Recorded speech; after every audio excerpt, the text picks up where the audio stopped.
Alright, thank you very much for clicking on this video. I'm HeyTeeEn, as you can see in the header right here. This is going to be a video series, I guess, on comic book analysis. We're going to be looking at quite a few different things. This video is the introduction to the channel and the introduction to what we're going to look at.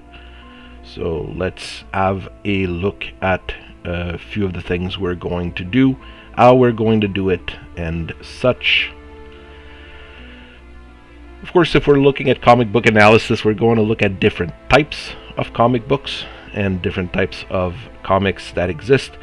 First of is the American comic, generally regarded as superhero comics. There's a few different variations that exist in the American comic, but generally the large majority of it is superhero comics, ranging from single superhero teams, super bad guys and super bad guys team ups. Generally what you're looking at. We'll also be looking at Japanese style comics, also known as manga. There's various styles available there as well. I just went with another generic picture of a superhero style comic for manga. But manga is quite a bit more variable. You also have romantic comics, you have golfing comics, you've got cooking comics, you've got farming comics, you've got all sorts of things. But it's generally, I would say, split into two major genres of shonen, which is more for boys, and shoujo, which is more for girls. Also going to look and talk about a bit about European comics, or bande dessinée if you're looking at the French versions of it, which is also mostly split in two categories that we're going to look from the common clip, let's say, comic, where 2 pages, 3 pages, joke comics with a few little things like this, and the more long-form graphic novel style comics of European comics. So what are we going to talk about? This is more of a list of what I currently have access to and what I'm able to easily process here for talking with you guys online.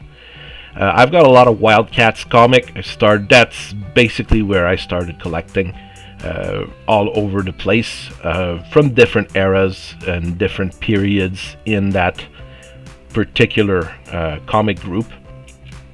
I've got 2021 Icon Hardware series from DC.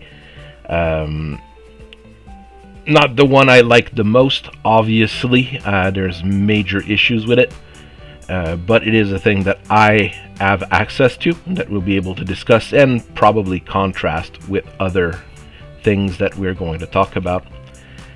Got a variety of Conan comics from Marvel, a little bit from Dark Horse. Those are actually a little bit harder to get a hold of because it seems like people are actually keeping them, unlike some of the other comics, which are being moved around quite a bit more. I've got a few Mark Millar comics laying around. Jupiter Ascending, Magic Order. Going to try to see if we can discuss them as well. In terms of manga, what I recently have access to, Mashley, Chainsaw Man, Jujutsu Kaisen, and one of my sons decided that he wanted to read Detective Conan, so we've got that from the start. We're starting to read it from number 1. It's a series that has easily over 100 different volumes. It's a quite massive endeavor if we were to look at all of them. We're seeing here, yes, I might be a little bit more focused on the shonen side. This is what I've ended up collecting over the years.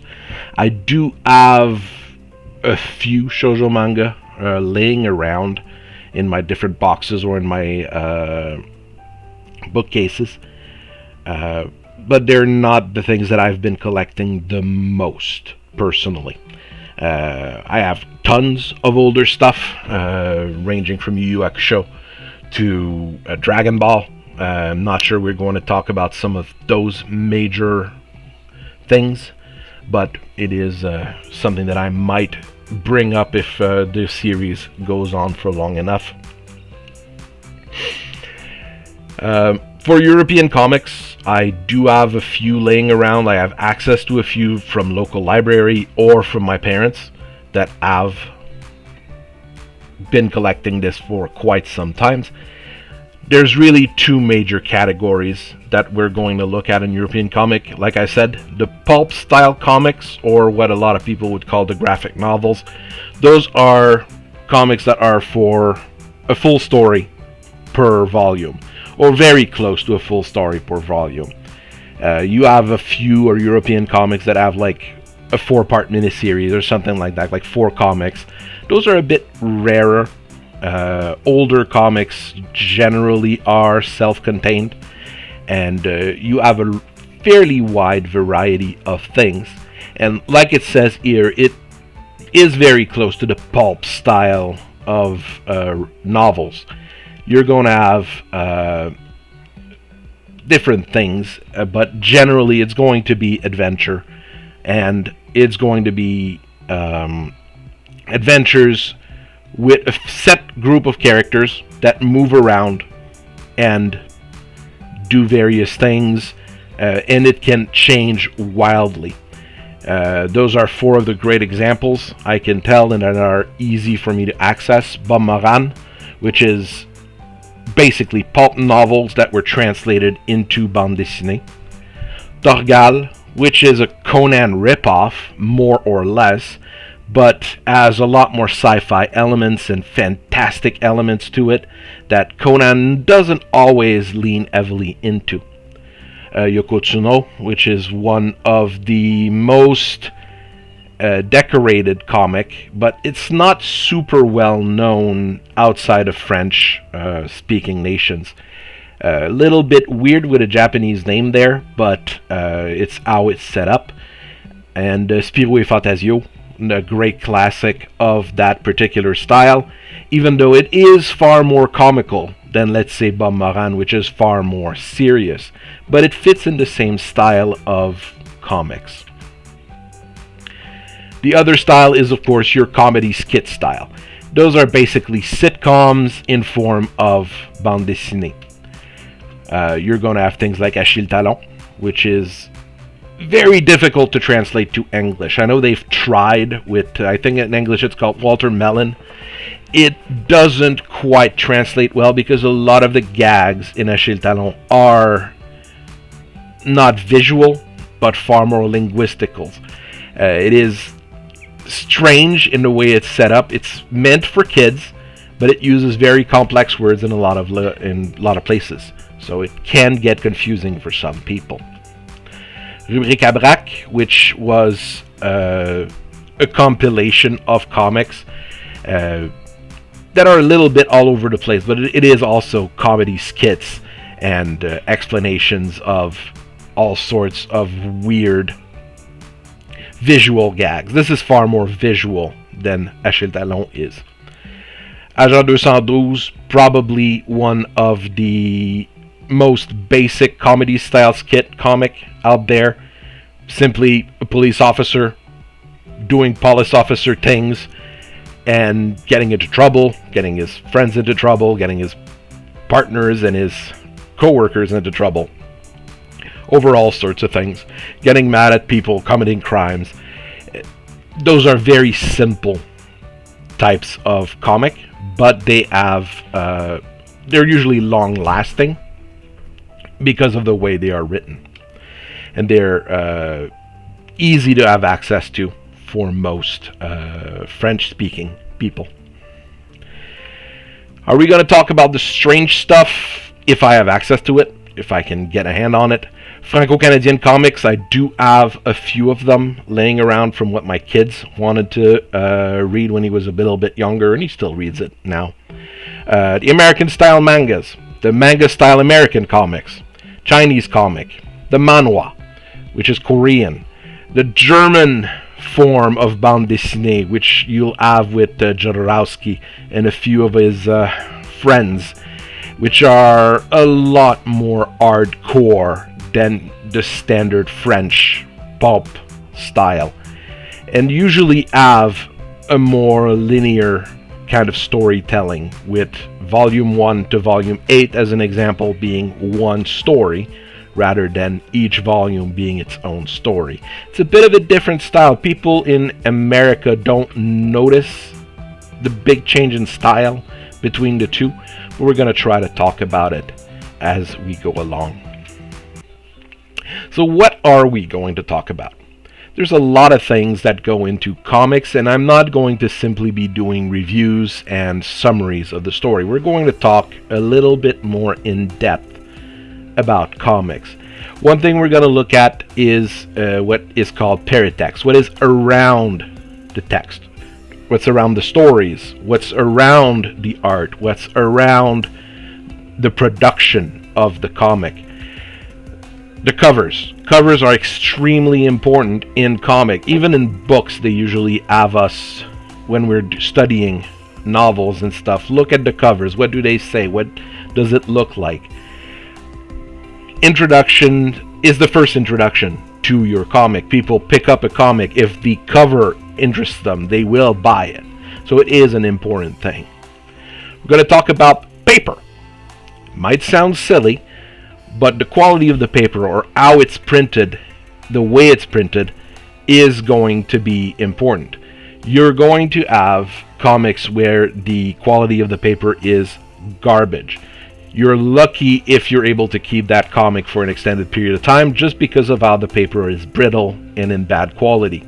You often have that in American comics, or if you go to the original comics in Japan, if you buy the phone book style weekly comic like Shonen Jump, you're going to see that the quality of the paper is atrocious.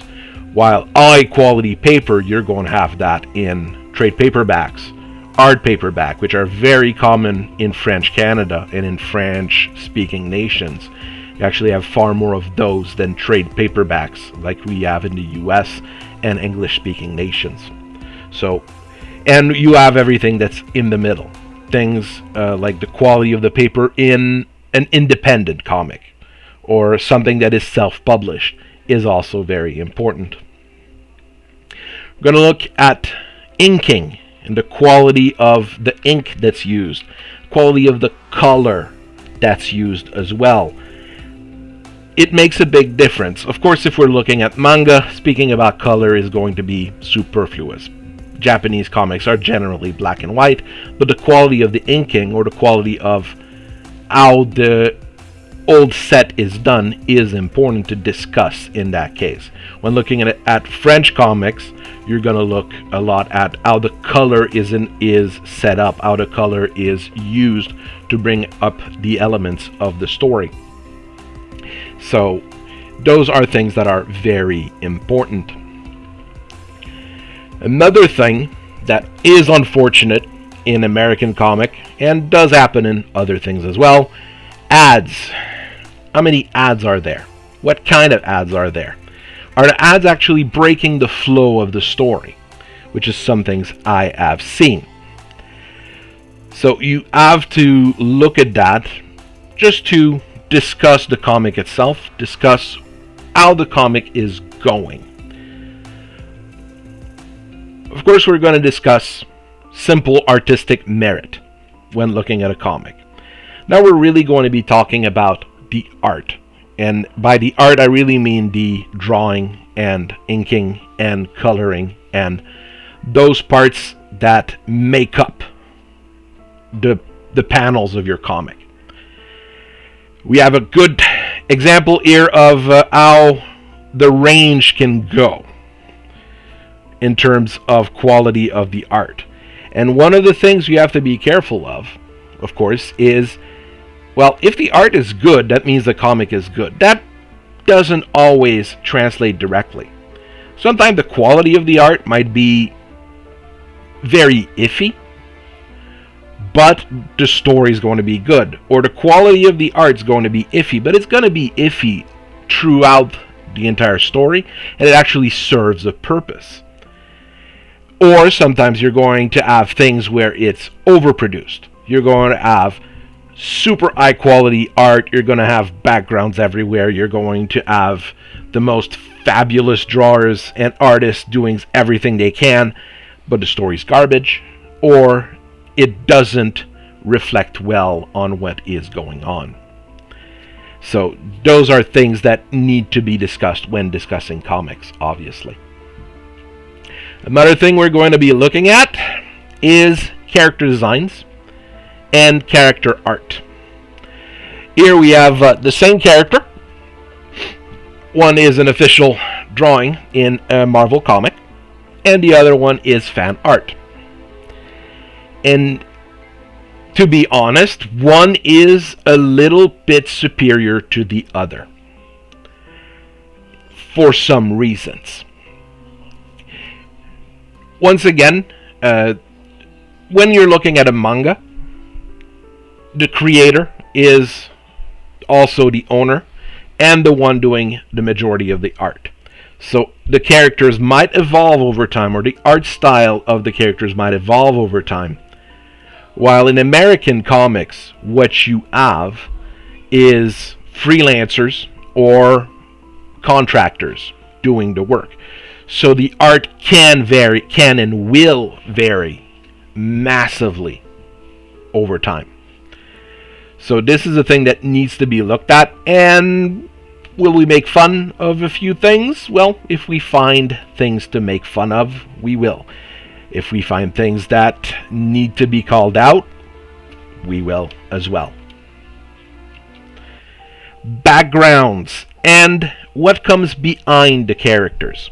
Here we have a great example in manga of absolutely not putting anything in the background.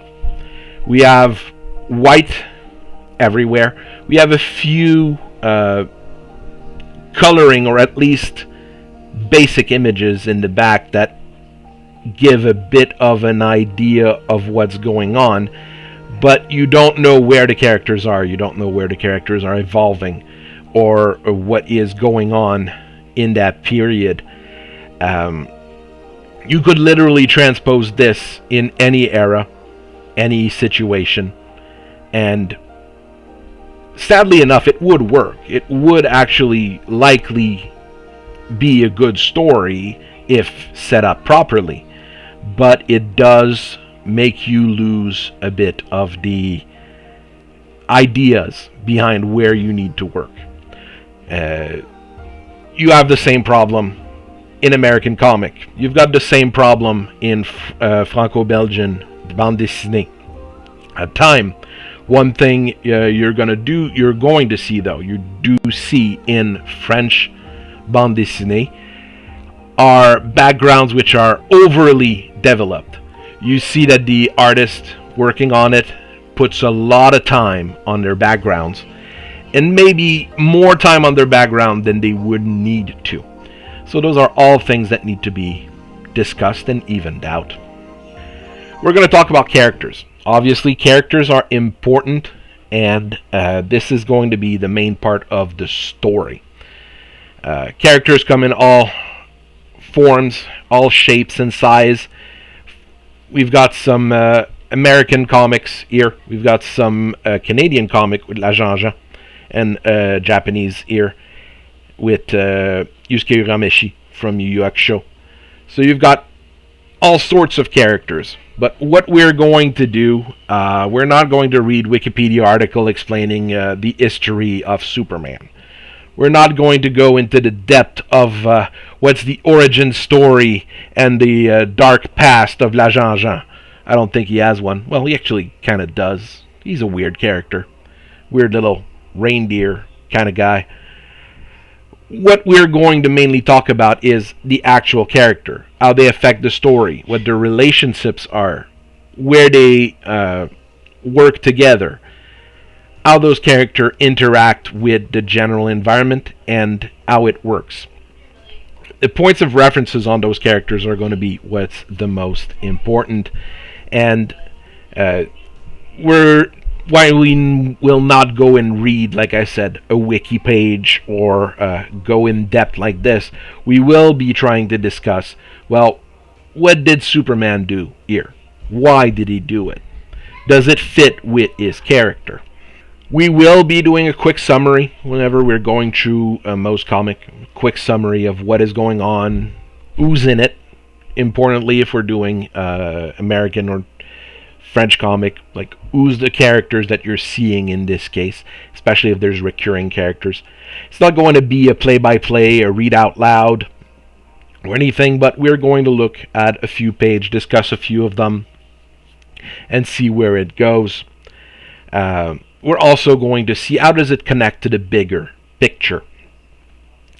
Comics are serial. That's part of what they are.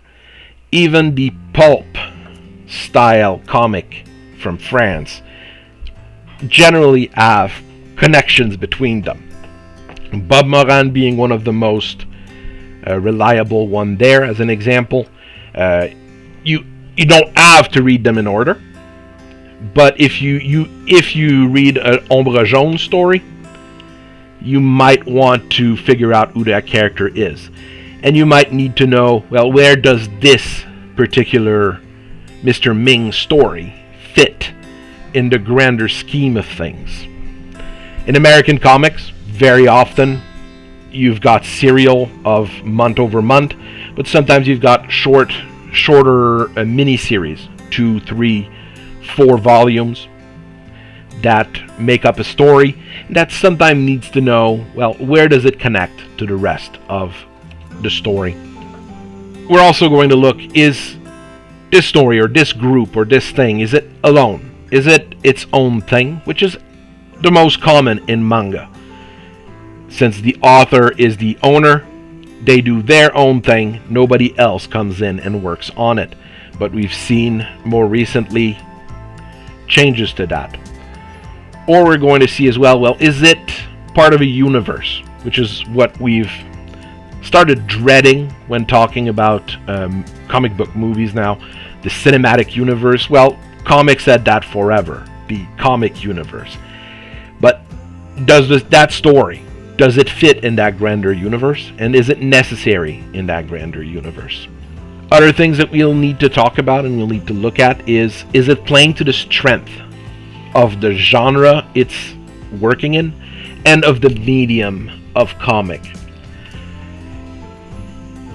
You're going to have action stories, purely martial arts, epic stories of fights between good and evil. Sometimes very simple, sometimes extremely complex.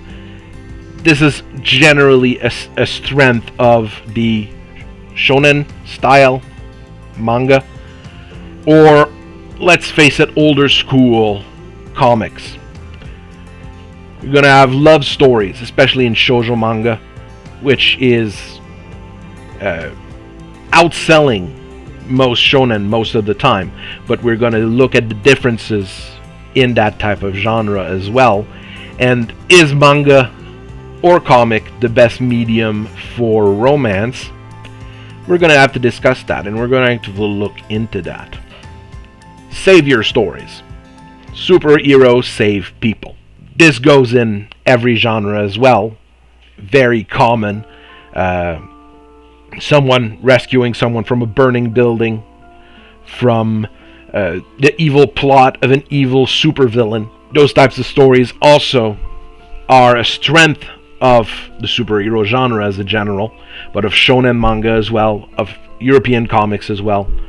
And if played well, do show a good representation in the medium. We're going to have those pulp stories we were talking about. How do those reflect when we discuss comics? We're going to see that there's a very wide range that exists there, but you're going to notice if we start looking at a lot of the characters in French comics, in those pulp style, you're going to start noticing that it is a genre. And there are massive tropes to talk about. And we might have to talk about the modern American comic style of two people talking over a coffee rather than actually doing superhero work when they're supposed to be superheroes. Or as some of the other commentators on YouTube sometimes say, feelings in all ways. Is that a strength of the genre? Is that a strength of the medium? Possibly. Are there times where it can be good? Possibly. We'll have to look at different examples to move that forward. Messaging. Well, we often talk about the message. And when we go with the message, it's the message. But all stories in what they are messages. They have themes, they have things that they want to talk about. Comics, at their core, they're built to pass a moral message to the reader.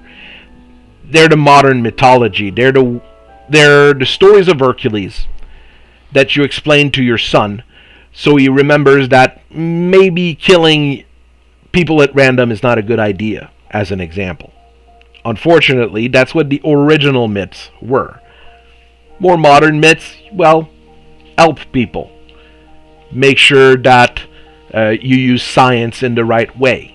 Things like these are those moral messages that are trying to be portrayed. Those messages and those moral messages are hidden in the stories. That's how they're supposed to be. They're there to teach you a valuable lesson by going through things one at a time. Unfortunately, we are talking about the message very often. And that particular messaging is opposite to what we're discussing here. They're not there to give you a moral message or try to teach you a moral message or try to impose you such a moral message. We have to go through a few things though. It's not because something is diverse that it's bad or that it has problems. Almost all stories are diverse in all sorts of ways. It's not because something is pushing an ideology that it is bad. You're going to see a lot of ideological messaging in comic, especially in manga and in French comic, that is there to serve the characters, there to serve the story. It's when the messaging takes over the story that it starts being a problem. And we're going to have to discuss that when we see that coming up. Pacing. Pacing is critical in comics. They need to have a proper pace to be entertaining and to remain entertaining. And pacing is a major issue in every comic. Not just one particular style, one particular group. You're going to see that there's pacing issues everywhere. Things will be moving too fast. Single page, where the characters go from New York to London. And in between, they tell you that they fought a sea monster. But they don't show it. Or they show a single panel of it. You start losing context, you start losing engagement, and probably the worst thing, you lose entertainment. If they travel from New York to London and they fight a sea monster, we should be seeing it. On the other hand, you have the complete opposite issue. Things move too slowly. Your immersion is broken because you can't keep paying attention. Your engagement is discarded. This is a huge problem in long-running series, and you're going to notice that actually a lot more in manga. I have many series that I've started but never finished because things were moving too slow. My engagement, even though those comics come out weekly or in the volume form every 3 months or so, I can't keep buying them. I'm not interested anymore. If I go to the store and I see it, I might keep on buying it, but at some point, I might disconnect. This is a problem in modern comics as well. We're going to have to talk about it. And in French bande dessinée, you're not going to see it as often. But you're going to have to realize that sometimes it takes 2 to 3 years between comics as well. So if your pacing is bad in a comic, and it takes 3 years for the next one to come out, people are going to be completely disconnected. We're going to have to talk about pages, chapters, volumes, where nothing happens. Or nothing of significant value happens. As an example, you get an American comic, you start reading it, 2 pages out of 20 have something that happens that is relevant. The rest is not. You have that in manga as well. Entire chapters. So 1 week worth of work, which all it does is show characters moving from point A to point B in the story, with nothing really interesting going on, no character progression, no actual message. That's part of what we were discussing before. We need a message when we read something. If there's no message because you're trying to fill up the pages to fulfill your contract, there might be issues. So what can we expect from what I'm going to be doing? Most videos are going to be like this, a PowerPoint, because that's what I have access to. You don't want to see my ugly mug, okay? I like to talk, but I don't like to be seen. In a way, it's how it is. Can't guarantee a video release every week, every day, or everything like that. I have a family, I have work obligations, and creating the PowerPoints and creating the discussion will take me a little while, but I'll try to create things at my pace. One thing to expect as well, in this particular PowerPoint, I did use copy and pasted images from all over the place. But normally, if I want to illustrate something, if I want to discuss something, I will be taking pictures of my physical media. I do think comics, in all its form, should be physical. Digital comics, I can understand if it's that you don't have the room to store it, or if you're purchasing huge amounts of it. But the physical media itself of the comic has its place and should be favored, in my opinion. I'll try to be looking at comments, try to look at what people are talking about, so we have an idea of where things are going to go. And if there's engagement, I'll keep doing it, and I'll do more. If there's no engagement, I'll try to keep doing it, but it will help if some people talk and I have some discussions with people. So I hope to see you all again in the future, and welcome to what I hope will be an interesting series of things to talk about. Thank you.